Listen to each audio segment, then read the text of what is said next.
President Putin has put his nuclear deterrence forces on high alert. I order the Minister of Defense and the Chief of General Staff to put deterrent forces of the Russian army on special combat standby duty.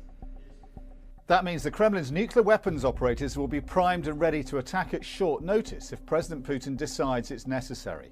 It's basically down to Putin whether or not to launch the nuclear weapons, and he has constant access to a briefcase called the Cheget, from which he can launch the weapons in response to a crisis. Do you think he's crazy enough to instigate a nuclear conflict? I'm not going to speculate on what he would or wouldn't do, but that's why we all keep our deterrence at a state of readiness in the West to make sure that we can deter. The world's use of nuclear weapons is kept in check by a concept called mutually assured destruction. The idea is fairly simple and works on the assumption that the risk of retaliation from one nuclear power against another would be so devastating it ensures two nuclear powers would never in reality attack one another. However, the theory doesn't hold for a nuclear state attacking a non-nuclear power. Globally, there are 5 states officially recognised as possessing nuclear weapons by the Non-Proliferation Treaty. That's an international treaty designed to prevent the spread of nuclear weapons. The 5 countries are also the permanent 5 members of the UN Security Council: China, France, Russia, the US and the United Kingdom. In January 2022, they all pledged to prevent atomic weapons from spreading and to ensure a nuclear war is never fought. There's also a handful of countries that have nuclear weapons that aren't signed up to the treaty. These are believed to include India, Israel, Pakistan and North Korea.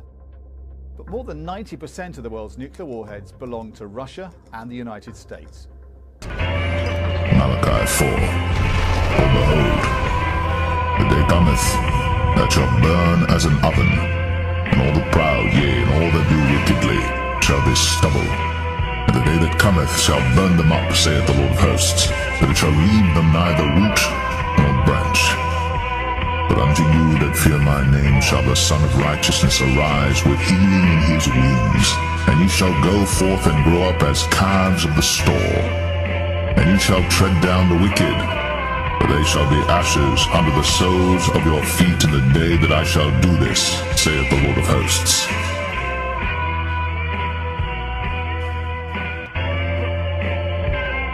Behold, I will stir up the Medes against them, which shall not regard silver, and as for gold, they shall not delight in it.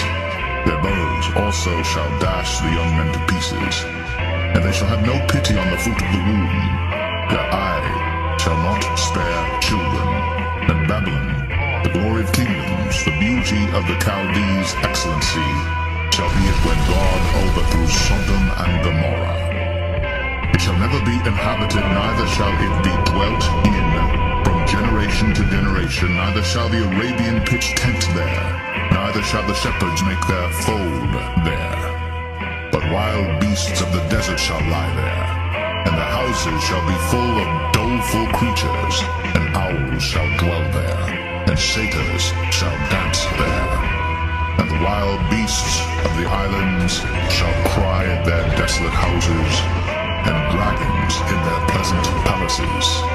And her time is near to come, and her days shall not be prolonged. And I heard another voice from heaven saying, Come out of her, my people, that ye be not partakers of her sins, and that ye receive not of her plagues. For her sins have reached unto heaven, and God hath remembered her iniquities. Reward her even as she rewarded you, and double unto her, double according to her works, in the cup which she hath filled to her double. How much she hath glorified herself, and lived deliciously.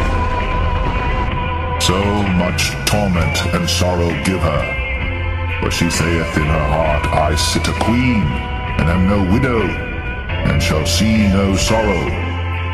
Therefore shall her plagues come in one day, death and mourning and famine, and she shall be utterly burned with fire.